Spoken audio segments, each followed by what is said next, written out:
Incredibly, George Wallace has been out of politics now for 6 months, but he's still hard at work. Here's an update from correspondent Kenley Jones. When Alabama governors leave office, they are entitled to have a portrait painted and hung in the state capitol. This is the portrait George Wallace requested when he completed his 3rd term earlier this year. It shows him as he wants to be remembered, standing instead of sitting in a wheelchair. Just a few blocks from the Capitol, where he spent so many eventful days as governor, and from whose steps he proclaimed segregation forever during his first inaugural address in 1963. Wallace has a new office and a new job. He is Director of Rehabilitative Resources for the University of Alabama's Medical School at Birmingham. He uses his contacts in business and politics to help raise money for the school. Money which will be used in part to help treat paraplegics such as himself. On the walls are pictures from Wallace's past. Pictures of presidents, past and present. Pictures of other well-known politicians, both here and abroad.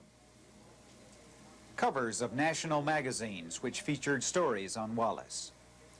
Although he is out of the limelight for the most part now, Wallace still gets a lot of visitors who just want to see the man they have heard so much about, like this group of students attending the Lions International Youth Camp in Alabama.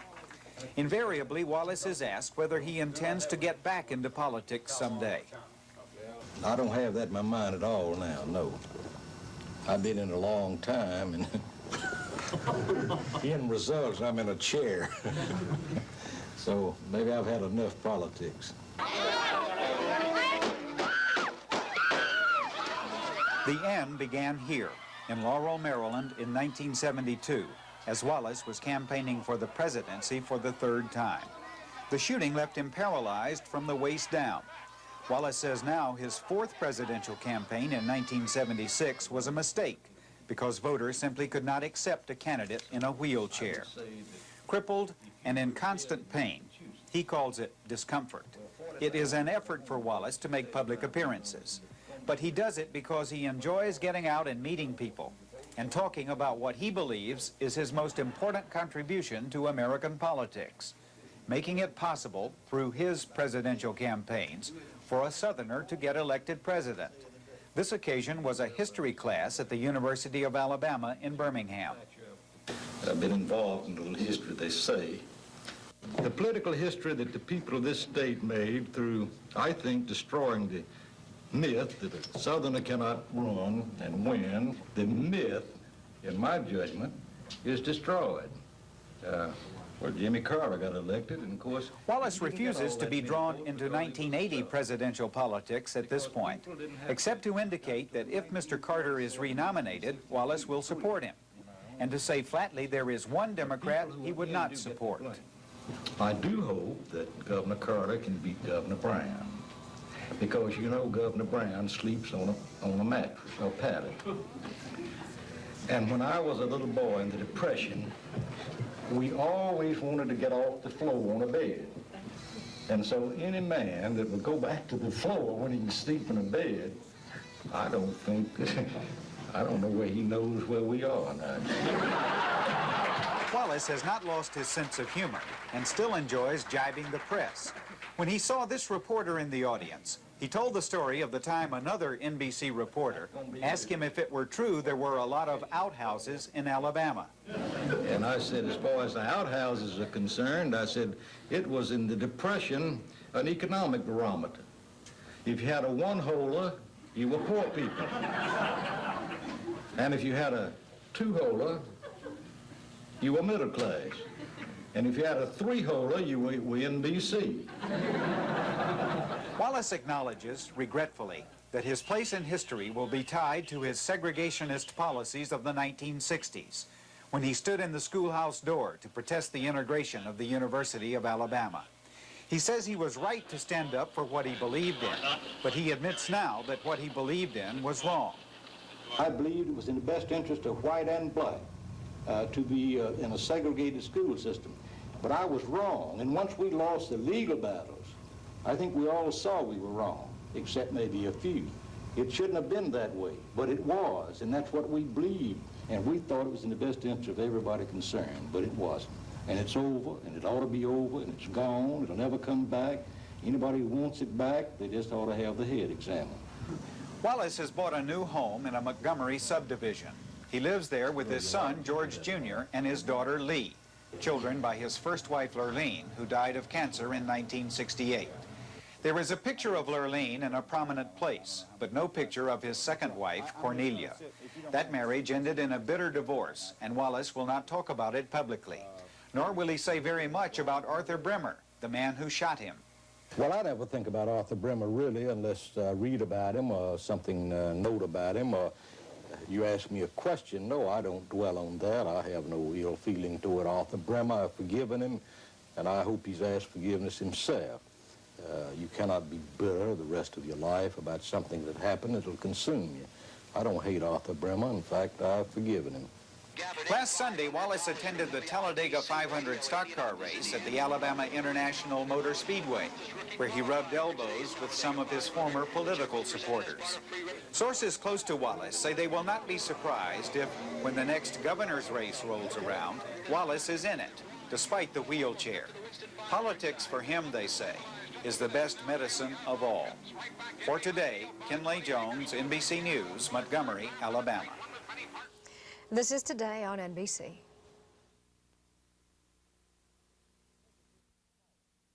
A special group of pilots is getting together in Chicago. Norma Quarles went to their meeting.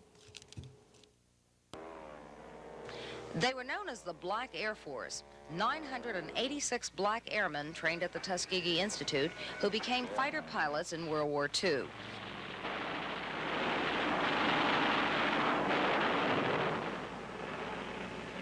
The all-black unit had an impressive war record, flying more than 1,500 missions and downing or damaging 409 enemy planes.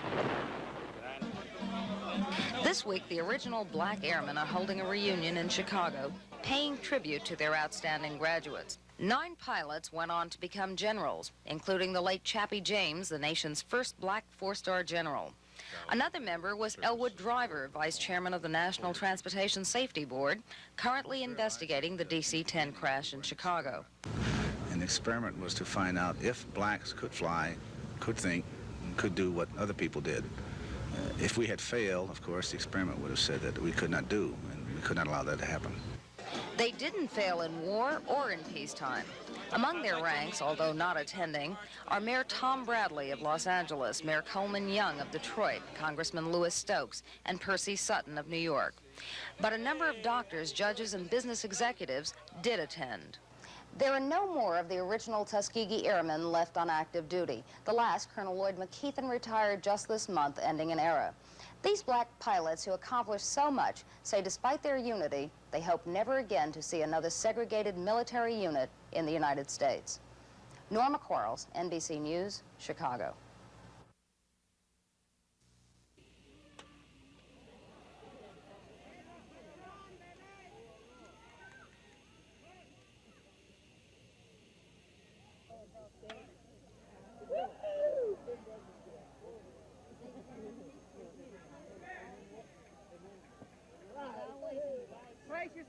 Place yourself, Smitty, let's go now.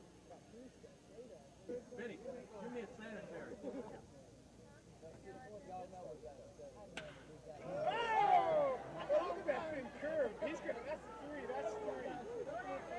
That's 3. Oh, you flooding in front. Oh, that's around the corner. Go, it's third, buddy.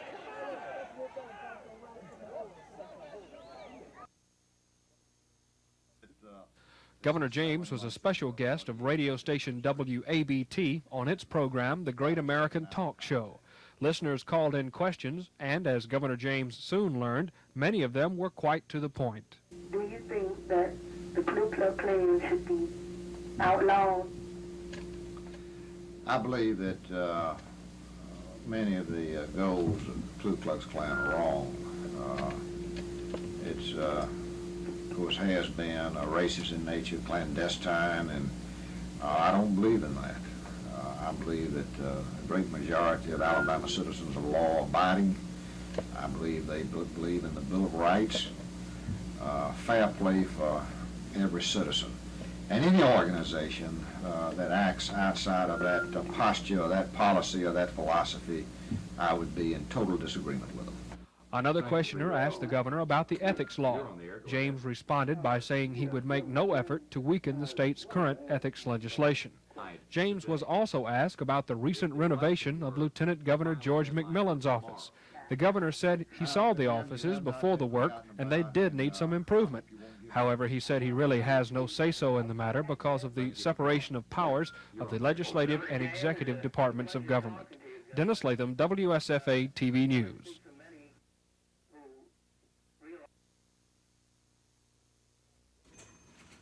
Police have charged this man, 19-year-old Jerry Leroy Smelly, with the brutal rape and robbery of 2 New Jersey women 2 nights ago. The Clanton, Alabama man has been out of prison for 2 months after serving a term for burglary.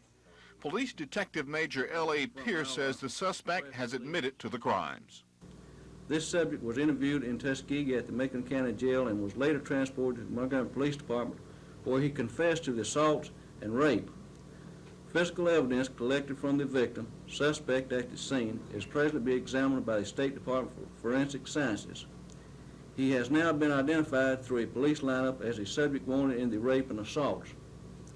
His name is Jerry Leroy Smelly, black male, aged 19, from Calera, Alabama. Smelly was passing through Montgomery at the time of the assaults.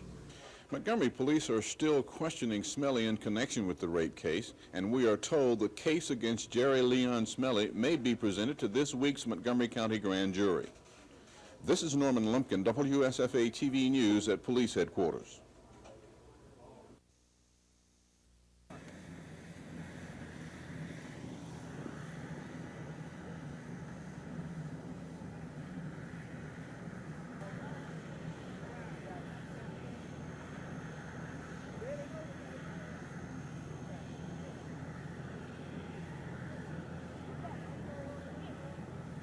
We'll be competing in all of the basic track and field sports, plus the swimming events. And they have several clinics where they can learn to horseback ride or play tennis and golf. They have a carnival for them and a fireworks display, an opening and closing ceremonies, victory dance, and then on Sunday, after everything is over, everybody goes to Niagara Falls for the day, on the adventure day.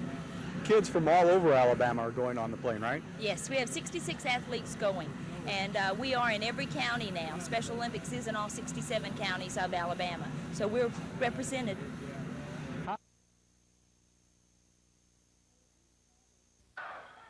Mayor Emery Falmer says the city has been lenient in granting parade permits to all groups who ask for them. The Klan had a permit to march in Montgomery just last weekend. But City Clerk John Baker says Klansmen didn't request a parade permit for this weekend until Friday, which was too late for the application to be put on Tuesday night's City Council agenda.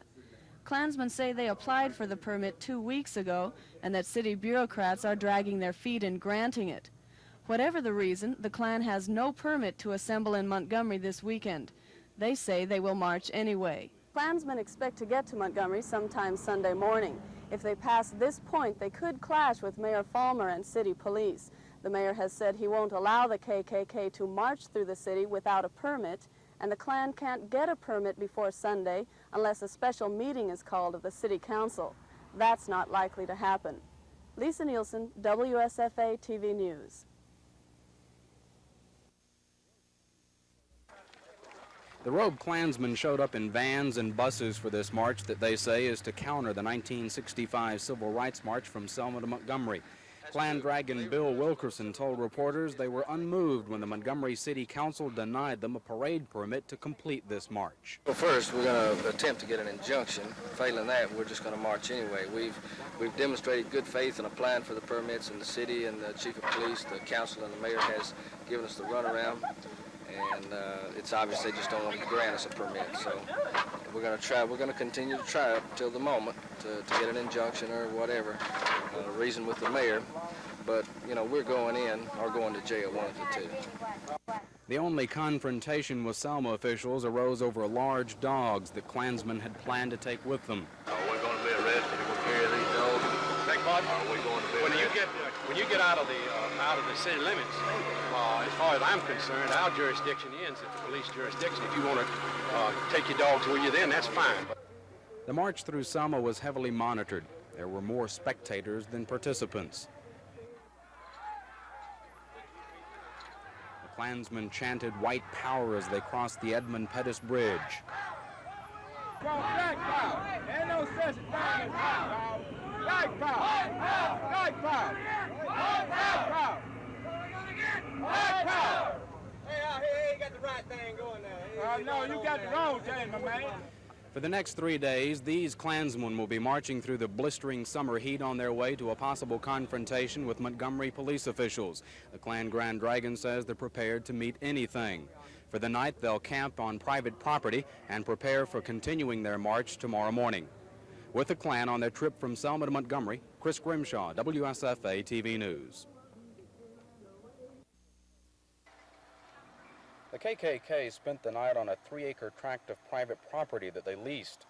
When Klansmen arrived yesterday afternoon, their first priority was pitching camp, an organized camp which included a makeshift shower, power generator, tents, and a fully equipped rolling kitchen.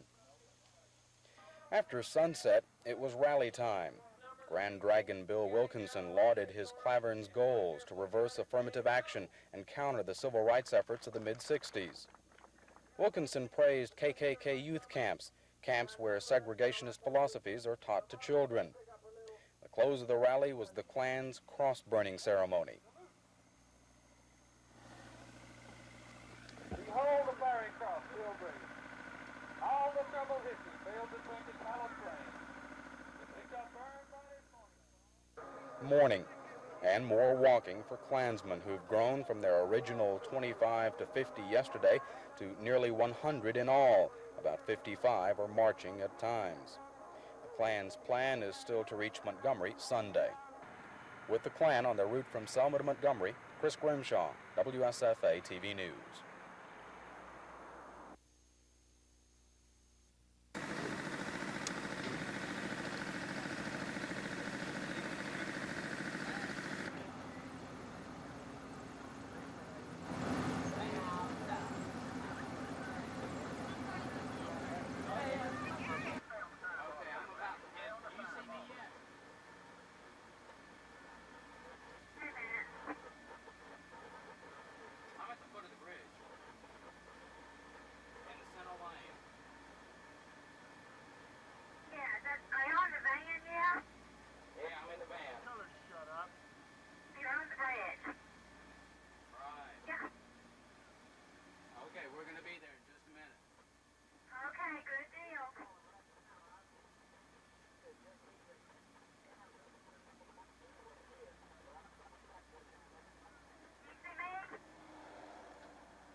Well, first, we're going to attempt to get an injunction. Failing that, we're just going to march anyway. We've demonstrated good faith in applying for the permits, and the city and the chief of police, the council, and the mayor has given us the runaround. And it's obvious they just don't want to grant us a permit. So we're going to try. We're going to continue to try up until the moment to get an injunction or whatever, reason with the mayor. But, you know, we're going in or going to jail, one of the two.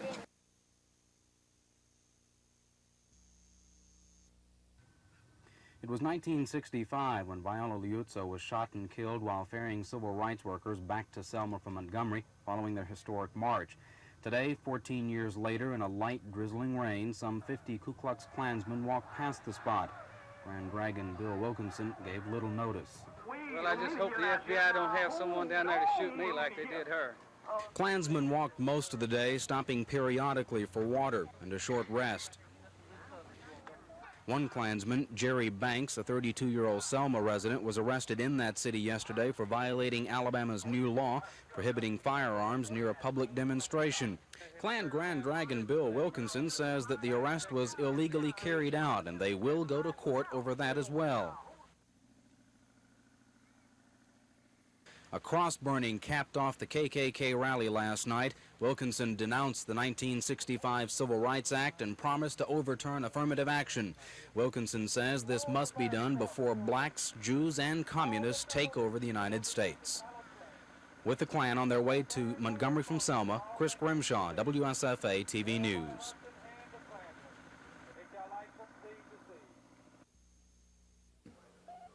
It was another tremendous show of force on the part of Montgomery police, state troopers, Montgomery County sheriffs, and other law enforcement agencies as members of the Ku Klux Klan marched within a mile of their campsite. Klansmen were ordered to drop clubs, knives, and other weapons before moving on. I would ask you at this time to lay down your clubs and anything that has a sign on it. Flags only will be left remaining. Police searched all vehicles in the parade and confiscated over a dozen rifles, shotguns, and pistols. The drivers of the cars in which guns were found have been arrested and charged with violating Alabama's law prohibiting firearms within 1,000 feet of a demonstration. 8 men and 3 women have been booked and are being held at the Montgomery City Jail pending a $1,000 bond. Klan Grand Dragon Bill Wilkinson says Klan funds will be used to post the necessary bonds to release those taken in. None of the Klan's people arrested or searched offered any resistance. The then unarmed Klansmen walked the remaining mile to their campsite where they plan a rally tonight. Montgomery Mayor Emery Fulmer says Klansmen may meet on the state property of the Capitol steps tomorrow, but must get there in unmarked cars and buses and may not step out into the street. Wilkinson says he still intends to walk into Montgomery. We're not going home tomorrow. They can't provide some way for us to walk to the state capitol. They'll have to take us in. They seem to have found a way for us to march onto the campsite. I think they can find a way for us to march onto the capitol. So you're going to attempt to march tomorrow anyhow? Yep. Litigation is underway in New Orleans where Klan attorneys are attempting an appeal of U.S. District Judge Robert Varner's denial of a temporary restraining order. Wilkinson offered no comment on those arrested and said he was not surprised at the number of police involved and has not been deterred from his original goal at all.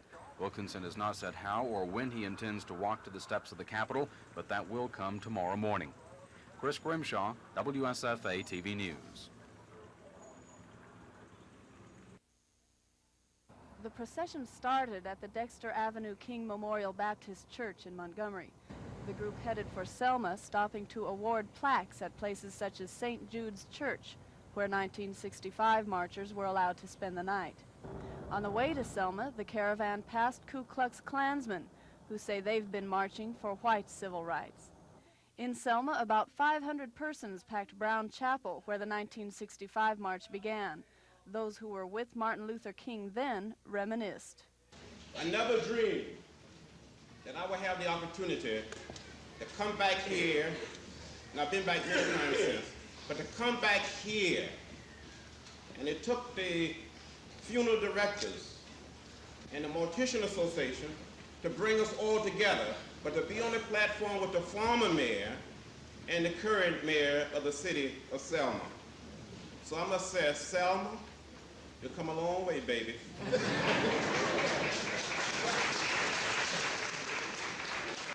And former Mayor Joe Smitherman, who was on the other side of the fence in 1965, also said the city of Selma has come a long way. You may have thought that you have got your freedom, and you did.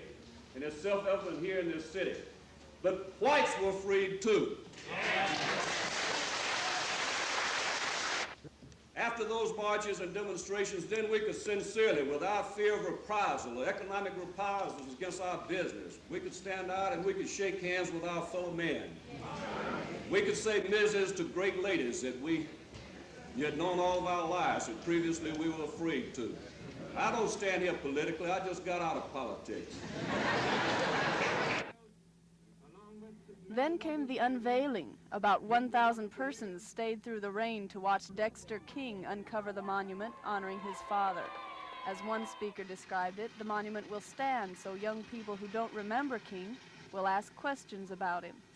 Lisa Nielsen, WSFA TV News, Selma.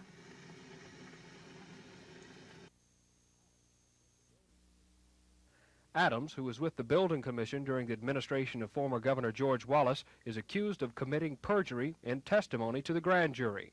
Among other things, the indictment charges Adams with perjury when he said he did not receive kickbacks from a Montgomery architect, Carl Lancaster, Jr. Adams was at the office of his attorney, Alan Howell, when the indictment was served. He then surrendered to authorities at the county courthouse. Afterwards, Howell said the prosecutors have some interesting things to prove. The indictment alleges perjury with regard to what they call kickbacks. We don't know anything about any kickbacks, and we'll be very interested to see what they have to prove at trial. Bond was set at $3,000, and Adams, along with his wife, attorney, and other friends, left the courthouse without comment. Afterwards, Governor Fob James commented on the indictment, saying he regretted the personal misfortune involved. On the other hand, where we're concerned here, wherever there's evidence, definite evidence of wrongdoing, of graft, corruption, stealing, we're going to turn that over to the grand jury. It has been said this is only the tip of the iceberg, which could lead to more charges against former Wallace administration officials. District Attorney Jimmy Evans, who heads the grand jury investigation, says they will continue to look into other matters, and he says they will follow the leads wherever they go. At the Montgomery County Courthouse, Dennis Latham, WSFA TV News.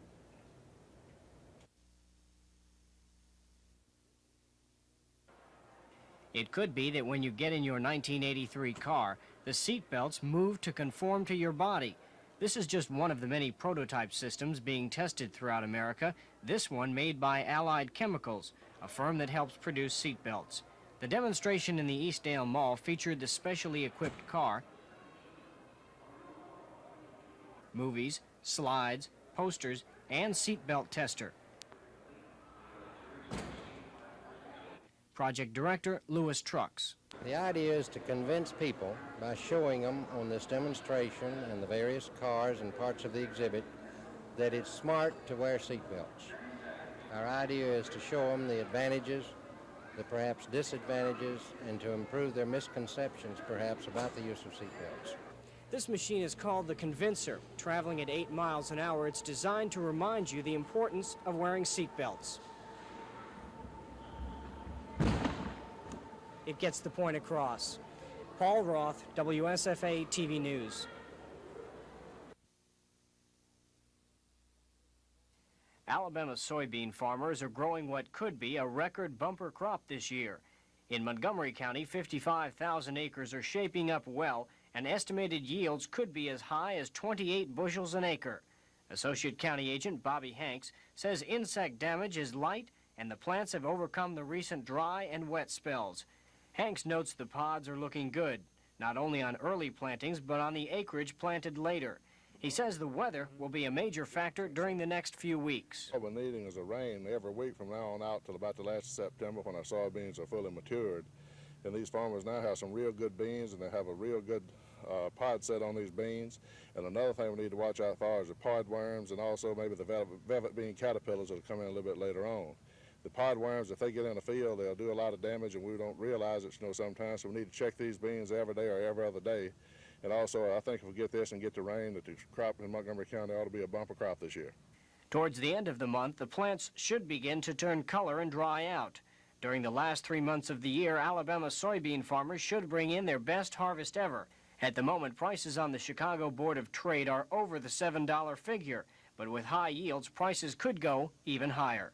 Paul Roth, WSFA TV News.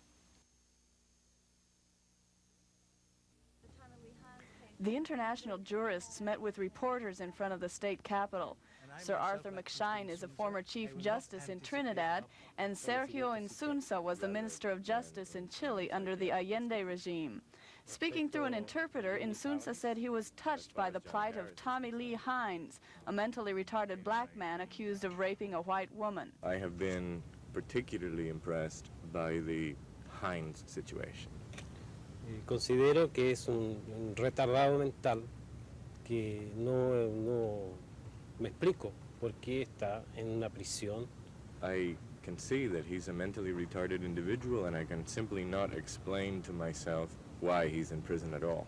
Y no en un establecimiento psiquiátrico. Rather than in some psychiatric institution.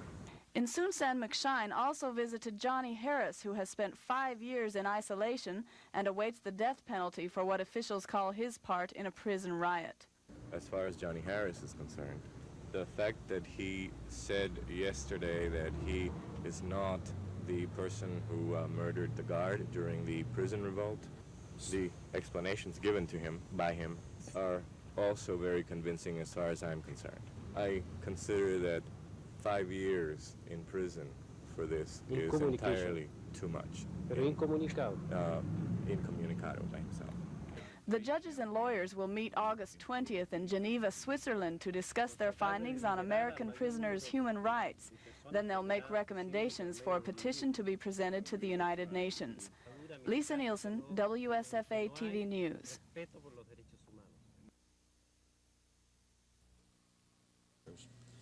This is the 9th graduation that we've had this year. 3 of them have been on this campus. Yearly, we strengthen our position as the 3rd largest university in the state, not only as to the number of graduates, but also as to the number of students. The University of Alabama system has more than 30,000, Auburn more than 19,000, and the Troy State University system more than 12,000. This may be a good place to make an observation on our philosophy concerning branches and expansion. We have never gone into a community and never intend to without a request from the establishment and power structure of that community. For example, we recently went into Phoenix City. It was only after a strong plea from the citizens of Phoenix City, which included a request from the city government, the county government, the Chamber of Commerce, and the members of the legislative delegation from that area. I take this opportunity to pay special tribute to the faculty. Like the galaxy of stars, the Troy State system has its own novas and supernovas. But the stars whose steady, shining light illuminates our whole system are the individual members of the combined faculties. Without the help and encouragement of these dedicated teachers, many of today's graduates would not have made it this far.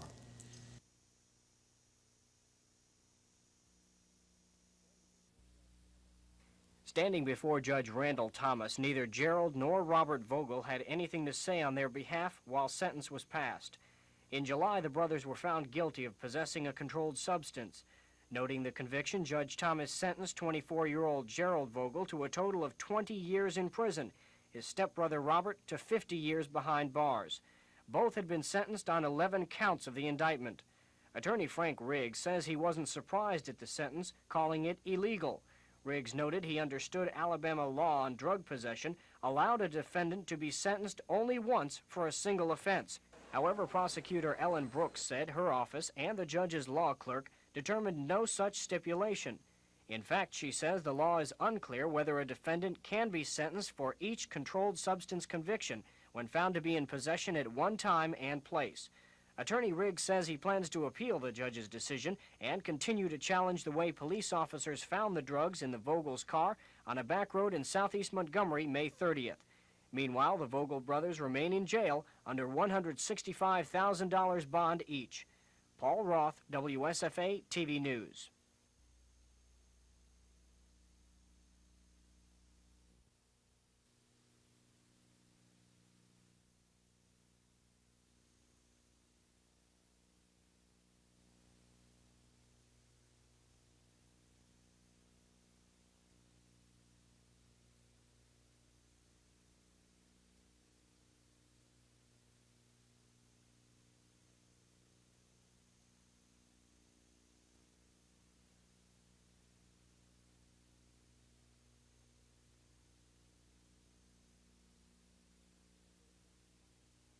It's a big sacrifice. I think the biggest thing I've sacrificed was my summer, but my mama also sacrificed a lot for me too.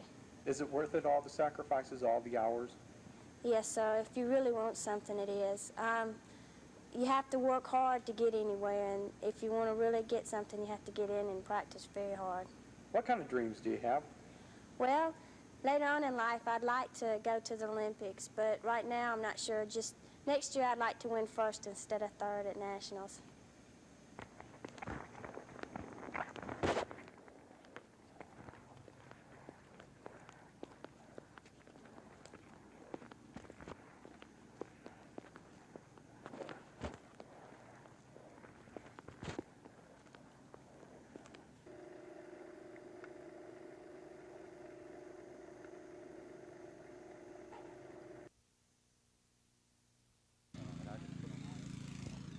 I'll just put this stuff over with Bob.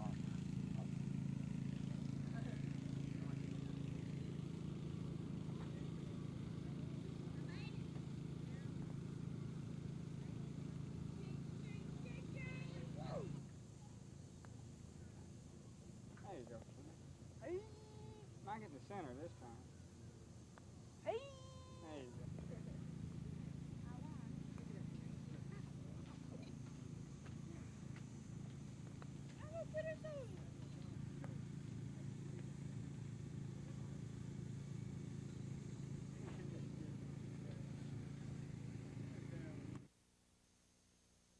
Didn't really mind it. I hit it pretty good, but on first I bogeyed 4 out of the first 5 holes and just finally got it back a little bit and finally made it in, you know. What was the trouble on the first 4 holes? You were saying your putting could have been better. Yeah, on about I had about 3 or 4 or 5 footers, and I just couldn't seem to make them. I had trouble. Any hole that particularly turned it around for you, gave you more confidence? Well, I made 3 pars in a row on the front side after those bogeys, and sort of that gave me a little bit of confidence, and then I got it going after that a little bit. You'll be a senior in high school this year. What future golf plans do you have? Well, I'd like to just go on and play next year and maybe hope to go to college somewhere and play.